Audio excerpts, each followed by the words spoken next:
Hey guys, this is P.M.R.Bonez88, and today for my next horror slasher movie reviews of the Halloween franchises is Halloween H20. So Jamie Lee Curtis finally returns for the Halloween franchises, and this is the 7th, or should I say the 3rd Halloween installment. They ignored the rest of the Halloween movies of Halloween 3 through Curse of Michael Myers. So this takes place after of Halloween 2, and the director is Steve Miner, who also directed Friday the 13th Part 2 and 3. So this movie starts out with Dr. Loomis's old nurse from Halloween 1 and 2.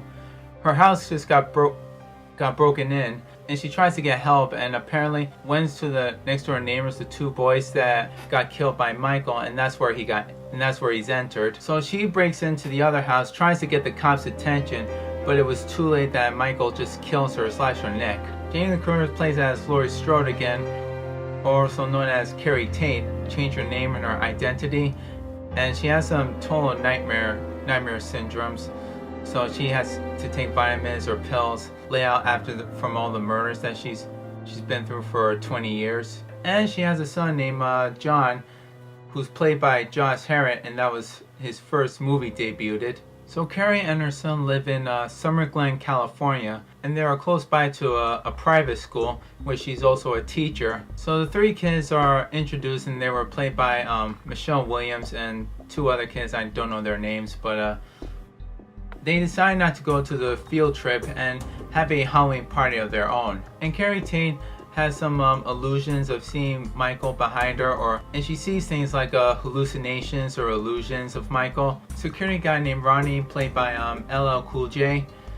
At first I thought he was going to ruin the movie. I thought he was going to do some rapping and all that, but he didn't. He actually did play a good role. Carrie and her boyfriend, played by Adam Arkins. So Carrie Tate tries to convince him and explains to her about her life and who she really is. At first he didn't believe her, but it comes to that point where she explains everything, the whole story about her real life and what really happened. And then later on she finds John's bag and realizes that they didn't go to the field trip. Now she's getting all paranoid. She carries a gun, and she gets the feeling that Michael followed her or tracked her down. So as the movie continues on, Michael shows up, and where he kills off two kids one by one. And the biggest epic scene ever is where Michael and Laurie Strode face to face once again. That was the biggest epic scene ever. The only problem with this with scene of Michael Myers' killings, his killings are not too cliche, like a little cliche and a little to his old modern days throughout in the 70s and the 80s movies. There was a bit of problem is with the mask. They've been changing his mask like throughout the whole movie, and as you see the making of it, they use like different kinds of masks. They try to figure out the right mask to use, or which mask they cannot use, or to at least fit in. But the worst one ever was the CGI mask. At that point, that CGI mask was terrible, and I couldn't even believe why they would make a CGI mask for it. And it doesn't make sense that we see his eyes. Didn't we realize the second one that his eyes got shut out in Halloween 2? At that point, he would have had no eyes. So they blew that off. Laurie finally takes a stand, hunts down Michael after that one ending where she keeps on stabbing multiple times at his chest and falls down right on the table. And she tries to finish her off until LL Cool J shows up and saying to her that he's dead. And up in that almost ending where takes the gun from the cop and drives away, and be sure now all of a sudden that Michael wakes up, opens the bag, he tries to grab her, and then just boom, falls and swoosh right into the car window. And then Laurie just drives in and tries running. And up at that very ending, there was a small touch at first that Laurie's gonna help out Michael. She realized all of a sudden, after all the things that he tried to do to her, she just chops her head off, and that was the end of Michael. So after done talking about this movie is really good. The story plot was great. It flowed up the whole movie. Michael Myers' mask and everything with a huge flaw is not really kind of the shape that we suspect it to be.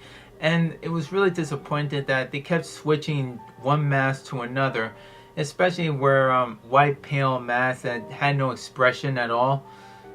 that was really a disappointment. So I hate it when they do that, because every time they switch a mask and then off to the next and the next, it's really hard to choose like which mask to use and which one to at least not to use. So that was a big disappointment. And including with the acting, some of the actors and actresses, they did good, but some of them didn't do so good, and wishing they were done a little better about this. So that was a big problem with this. So just to rate this movie, I would have to give it a 81 out of 100. This movie's really good, and I think it's really great that they took place after Halloween 2 and don't even bother with the rest of the Halloween franchises. So at least it was good, but I only wish they could have just followed up through Halloween 4 instead of the rest. But I do have this movie on Blu-ray and DVD.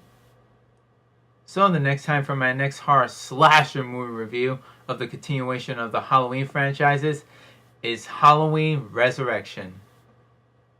And this is P.M.R.Bonez88 signing off and saying is, peace!